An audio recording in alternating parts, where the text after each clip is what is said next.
Update class, আমি এখানে আছে আপডেট, সেখানে আমরা পুট প্যাচ সবগুলো ইউজ করবো ইন ফিউচারে। আপাতত আমরা বেসিক শিখি গেট আর পোস্ট দিয়ে শুধুমাত্র।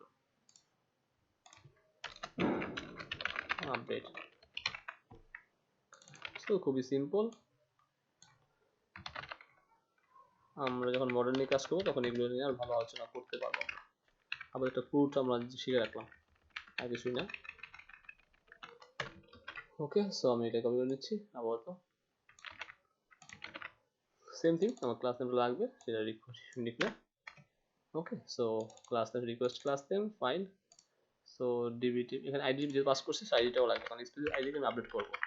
ডিবিটিভি classes where ID equal $id update. Okay, successfully updated, that's it. চলুন শুরু করি, দেখি কি হয়। সো আমি 11 দিলাম, আপডেট বেস করলাম, তো 11 হয়ে গেল। আমি এখন 11 না, 11 হবে এটা। সাবমিট প্রেস করলাম, আপডেট হয়ে গেল। তার মানে আমরা কিন্তু এখন শুধুমাত্র গেট আর পোস্ট নিয়ে কাজ করলাম। বাট একটা লক্ষ্য করবেন, যখন আমরা ডাটা এডিট করবো তখন গেট ইউজ করবো, যখন ইনসার্ট করবো তখন পোস্ট, যখন এডিট করবো তখন পুট, যখন আপডেট করবো তখন পেস্ট, যখন আমরা ডিলিট করবো তখন ডিলিট মেথড ইউজ করবো। সেটা ইন ফিউচার আমরা করবো, এবং সেটা হচ্ছে মোর সিকিউর, এবং সেটাই হচ্ছে মেইন ওয়ে। বাট আমি আপাতত যেহেতু বেগিনার আপনারা, তাই আমি এখানে গেট আর পোস্ট দিয়ে দেখাচ্ছি।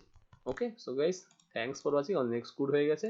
তো নেক্সট টিউটোরিয়ালে আমরা জয়েন দেখতে হলে, প্রেজেন্টেশন দেখতে হলে আমাদের এখানে আরো ডাটা লাগবে, এবং আমার মনে হয় নেক্সট টিউটোরিয়ালটা আমাদের এখানে সিডিংটা দেখা ইম্পর্টেন্ট। তো নেক্সট প্রেজেন্টেশন মাইগ্রেশন তো করে ফেলছি, প্রেজেন্টেশন না দেখে আমরা সিডিং দেখবো, সিডিং দেখার পর প্রেজেন্টেশন দেখবো, তারপরে রিসার্চ, তাহলে জিনিসটা ভালো বুঝতে পারবো। তো গাইস, থ্যাংকস ফর ওয়াচিং।